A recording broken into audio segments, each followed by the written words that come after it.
नमस्कार दोस्तों, जय श्री कृष्ण। दोस्तों, हमेशा की तरह आज फिर से हाजिर है एक नए वीडियो के साथ। हम उम्मीद करते हैं कि ये वीडियो आपको पसंद आएगा और आप इसे अपने दोस्तों के साथ ज़रूर शेयर करेंगे और चैनल को सब्सक्राइब कर दें। हमारे धार्मिक ग्रंथों में कई ऐसी बातें बताई गई हैं जिसे अपने जीवन में अपनाने से सारी परेशानियां दूर हो जाती हैं। ऐसे ही महाभारत में जब युधिष्ठिर श्री कृष्ण से पूछते हैं कि भगवान, कौन कौन से काम ऐसे हैं जिन्हें प्रतिदिन करना चाहिए, जिन कार्यों को करने से हमें सुकून मिलता है। इस बात का जवाब देते हुए श्री कृष्ण ने बताया, मनुष्य को अपने जीवन में 4 कार्यों को अपनी दिनचर्या में शामिल कर लेना चाहिए। इससे अनजाने में किए गए सभी पापों से मुक्ति मिल जाती है और इंसान खुश रहता है। दान देना। हिंदू धर्म में दान का बहुत ज्यादा महत्व है। दान करने की परंपरा हम अपने पूर्वजों से सीखते चले आ रहे हैं। मनुष्य को नियमित रूप से जरूरतमंदों को दान देना चाहिए। इसके साथ ही दान करते समय कभी भी दिखावा नहीं करना चाहिए। जो व्यक्ति इन सब बातों को ध्यान में रखकर दान करता है, उसके अनजाने में किए गए सारे पाप नष्ट हो जाते हैं। मन को वश में रखना कहते हैं, इंसान अपने मन को सुधारने और बिगाड़ने का जिम्मेदार खुद ही होता है। मनुष्य का मन चंचल होता है, वह कब किधर भटकता है उसे भी नहीं पता होता है। ऐसे में हमें अपने मन को वश में रखना चाहिए। जिस इंसान का मन वश में नहीं होता है, वह अपनी इच्छाओं को पूरी करने के लिए किसी भी गलत रास्ते पर चल सकता है। हमेशा सच बोलना। जो इंसान सच्चाई की राह पर चलता है, उसके रास्ते में बहुत सी परेशानियां आती हैं, लेकिन उसे एक दिन सफलता जरूर मिलती है। जीवन जीने के लिए हमेशा सच्चाई के रास्ते का चुनाव करना चाहिए। भले ही यह कठिन होता है, लेकिन ऐसे इंसान को हर जगह सफलता मिलती है। तपस्या करना हमारे शास्त्रों में कहा गया है कि बिना तपस्या के मनुष्य सफल नहीं बनता है। हमें हर रोज भगवान कथा ध्यान रखना चाहिए। अपनी गलती के लिए क्षमा मांगते हुए अच्छे कार्य हेतु तपस्या करना चाहिए। तब से मनुष्य सफल इंसान बनता है। तप करने से कठिन रास्ता आसान बन जाता है। महाभारत में कौरव पांडव की कथा के माध्यम से जीवन को सुखी और सफल बनाने के सूत्र बताए गए हैं। महाभारत में विदुर और धृतराष्ट्र के संवाद हैं, जिन्हें विदुर नीति के नाम से जाना जाता है। इन नीतियों को जीवन में उतारने से हमारी कई समस्याएं खत्म हो सकती हैं। धन संपत्ति, स्वास्थ्य, बात मानने वाली संतान, समझने वाला जीवन साथी और धन कमाने में मदद करने वाली विद्या। ये 5 बातें जिनके जीवन में होती है, उनका जीवन हमेशा सुखी रहता है। अगर धन संपत्ति पर्याप्त होगी तो हम अपनी जरूरतें पूरी कर पाएंगे और बुरे समय में धन की वजह से कई समस्याएं खत्म की जा सकती हैं। धन संपत्ति है, लेकिन स्वास्थ्य ठीक नहीं रहता है, तो धन संपत्ति से आनंद ठीक से नहीं ले पाते हैं। इसलिए अच्छा स्वास्थ्य भी जरूरी है। संतान है, और अगर वह बात नहीं मानती है तो परिवार में क्लेश होते रहता है। संतान आज्ञाकारी है तो घर में सुख शांति बनी रहती है।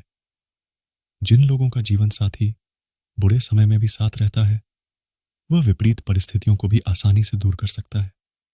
धन कमाने के लिए हमारे कोई हुनर, कला या विद्या है तो हम स्थिति में और किसी भी जगह जीवन के लिए जरूरी चीजें प्राप्त कर सकते हैं।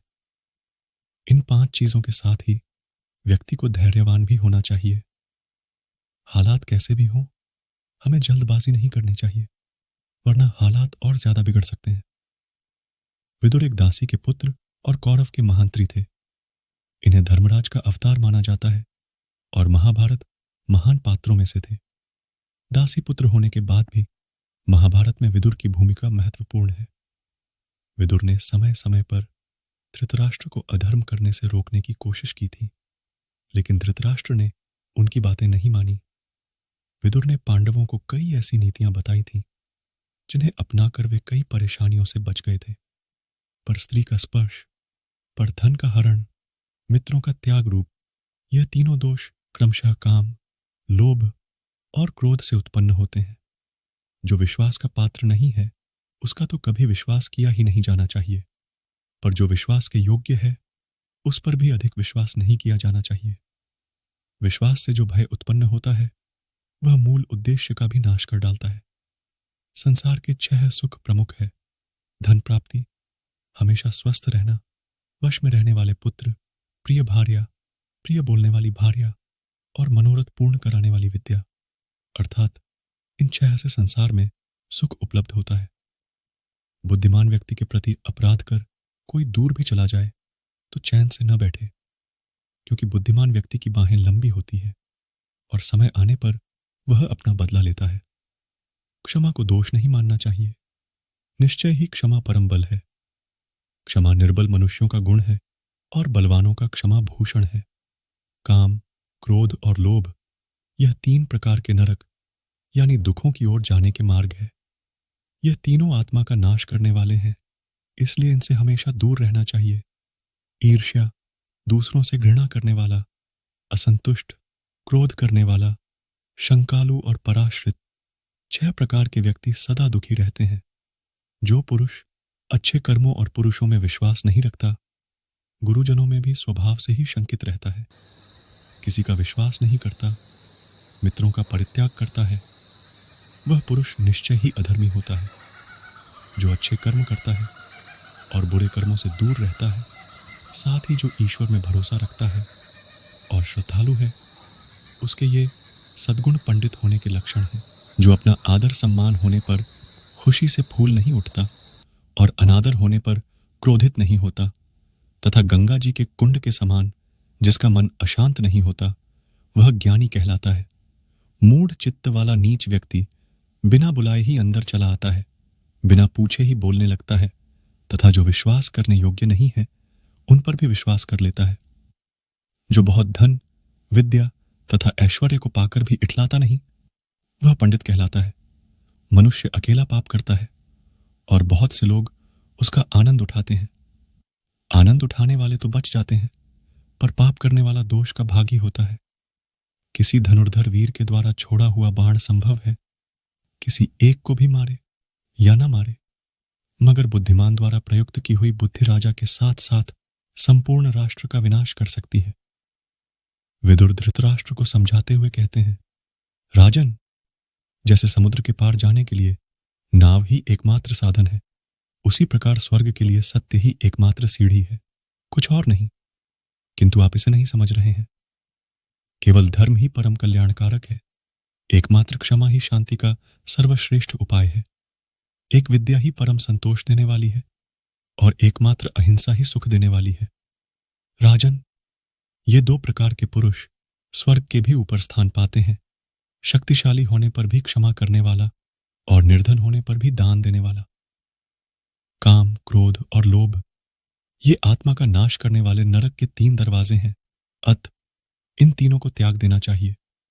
भरत श्रेष्ठ, पिता, माता, अग्नि, आत्मा और गुरु मनुष्य को इन 5 की बड़े यत्न से सेवा करनी चाहिए।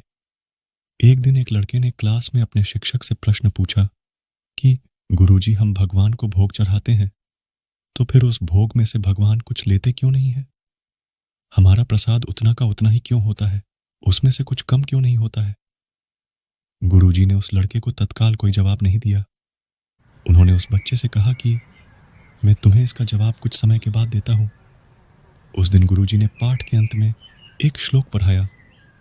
पाठ पूरा करने के बाद गुरुजी ने सभी शिष्यों से कहा कि वे सब पुस्तक में से देखकर श्लोक कंठस्थ कर ले।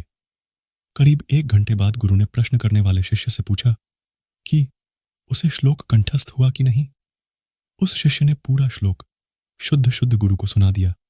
फिर भी गुरु ने सिर नहीं में हिलाया। शिष्य ने गुरु से कहा, अगर आप चाहो तो आप पुस्तक देख लो। श्लोक बिल्कुल वैसा ही मैंने सुनाया जैसा इस पुस्तक में है। गुरु ने पुस्तक दिखाते हुए कहा, श्लोक तो पुस्तक में ही है, तो तुम्हें कैसे याद हो गया? शिष्य ने कुछ नहीं कहा। गुरु ने कहा, पुस्तक में जो श्लोक है वह स्थूल रूप में है। तुमने जब श्लोक पढ़ा तो वह सूक्ष्म रूप में तुम्हारे अंदर प्रवेश कर गया। उसी सूक्ष्म रूप में वह तुम्हारे मन में रहता है। इतना ही नहीं, जब तुमने इसको परशकर कंठस्थ कर दिया तब भी पुस्तक के स्थूल रूप के श्लोक में कोई कमी नहीं आई। इसी प्रकार पूरे विश्व में रहते परमात्मा हमारे द्वारा चढ़ाए गए भोग को सूक्ष्म रूप में ग्रहण करते हैं और इससे स्थूल रूप के वस्तु में कोई कमी नहीं होती है। उसी को हम प्रसाद के रूप में स्वीकार करते हैं। शिष्य को उसके प्रश्न का उत्तर मिल चुका था। शिष्य को तो उसका जवाब मिल गया। क्या आपको भी अपने प्रश्न का जवाब मिल गया? मुझे कमेंट में जरूर बताना। मित्रों, कैसा लगा आपको हमारा यह वीडियो? अच्छा लगा हो हमें जरूर बताएं और अपने दोस्तों के साथ भी शेयर करें। हम आपको बहुमूल्य जानकारियां उपलब्ध कराने के लिए समर्पित है। हम अपने इस कार्य में उनके समर्थन और सुझाव की अपेक्षा करते हैं ताकि हमारा यह प्रयास और बेहतर हो सके। धन्यवाद। जय श्री कृष्ण।